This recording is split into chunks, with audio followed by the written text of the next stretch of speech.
News for nation पर आपका स्वागत है और मैं हूं आपके साथ प्रार्थना।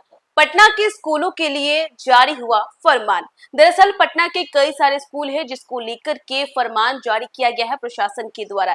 दरअसल ये फरमान जो है वो बच्चों की सुरक्षा सुनिश्चित करने के लिए जारी किया गया है, क्योंकि अभी भी पटना के कई ऐसे स्कूल हैं जिन्होंने बच्चों की सुरक्षा को सुनिश्चित नहीं किया है, जिसके कारण जो है ये फरमान जारी किया गया। और इतना ही नहीं, अगर कोई स्कूल इस फरमान को नहीं मानती है, बच्चों की सुरक्षा को सुनिश्चित नहीं करती है, तो उसके खिलाफ कार्रवाई भी की जाएगी। तो चलिए आपको भी बताते हैं इस फरमान के बारे में और कैसे बच्चों की जो सुरक्षा है वो सुनिश्चित की जाएगी।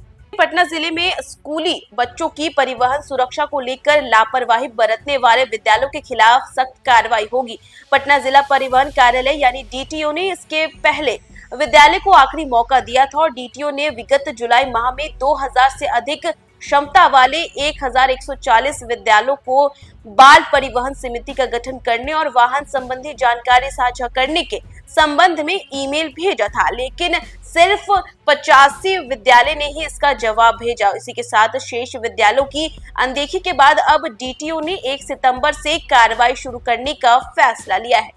दरअसल पटना डीटीओ ने स्कूलों से वाहनों की संख्या, बस, मिनी बस, ओमिनी वैन इत्यादि, मालिक का नाम और इसी के साथ कॉन्ट्रैक्टर की जानकारी, वाहन पंजीकरण यानी कि रजिस्ट्रेशन नंबर मांगा था। इसके साथ ही 2000 से अधिक संख्या वाले विद्यालयों में बाल परिवहन समिति के तहत एक परिवहन प्रभारी की नियुक्ति करने का भी निर्देश दिया गया और यह कदम विद्यालय वाहन परिचालन विनियम 2020 के तहत उठाया गया। इसी के साथ बताया कि बाल परिवहन समिति के अध्यक्ष स्कूल के प्रधानाध्यापक होंगे। समिति में 2 अभिभावक, शिक्षक संघ के एक प्रतिनिधि, यातायात पुलिस निरीक्षक, इसी के साथ मोटर यान निरीक्षक, शिक्षा विभाग के एक प्रतिनिधि और स्कूल बस मालिकों के एक प्रतिनिधि शामिल भी रहेंगे। इसी के साथ आपको बता दें कि इनका शामिल होना अनिवार्य होगा।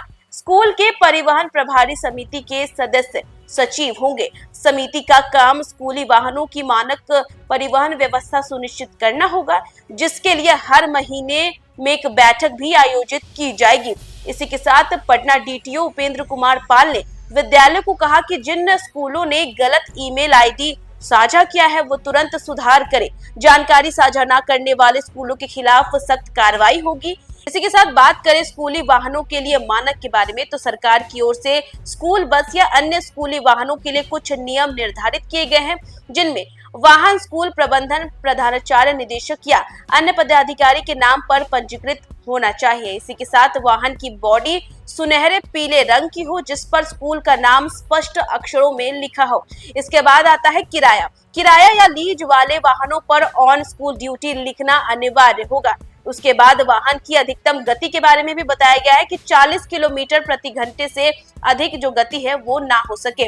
वाहन में एक प्राथमिक चिकित्सा बॉक्स और अग्निशमन भी शामिल हो, यानी कि अगर कोई घटना घट जाती है तो फर्स्ट एड बॉक्स से भी उसे ठीक किया जा सके। इसी के साथ यंत्र, GPA, vehicle location tracking device और पैनिक बटन लगाना अनिवार्य होगा। इसी के साथ वाहन में स्कूल बैग रखने की उचित व्यवस्था हो, क्योंकि अक्सर ये देखा जाता है कि जो भी बच्चे स्कूल वैन से जाते हैं वो अपनी गोद में बैग को लेकर रखते हैं और बड़ी ही कष्ट से जो है बच्चे घर तक पहुंचते हैं या घर से आते हैं, क्योंकि बैग रखने की व्यवस्था जो है वो नहीं होती है। लेकिन अब उसके लिए भी आपको एक उचित व्यवस्था रखनी होगी। इसी के साथ बात करें तो दिव्यांग बच्चों के लिए विशेष सुविधा होनी चाहिए। स्कूल बस में 2 आपातकालीन गेट होने चाहिए, एक दाहिनी ओर और दूसरा बस के पीछे, और बस की खिड़कियां ग्रिल युक्त होनी चाहिए ताकि कोई भी बच्चा अपना सिर या अपना फेस खिड़की से बाहर ना निकाल पाए। और देखिए इसी के तहत अब पटना जिले में स्कूली बच्चों की परिवहन सुरक्षा को लेकर लापरवाही बरतने वाले विद्यालयों के खिलाफ जो है सख्त कार्रवाई भी की जाएगी और ये फरमान है। और 31 अगस्त तक अगर ये सभी स्कूल जो है वो बच्चों की सुरक्षा सुनिश्चित नहीं करते हैं तो 1 सितंबर से इन स्कूलों पर गाज गिरेगी और इनके ऊपर कार्रवाई भी की जाएगी। तो फिलहाल इस खबर में बस इतना ही। देश दुनिया की तमाम अपडेट्स के लिए देखते रहे न्यूज़ फॉर नेशन।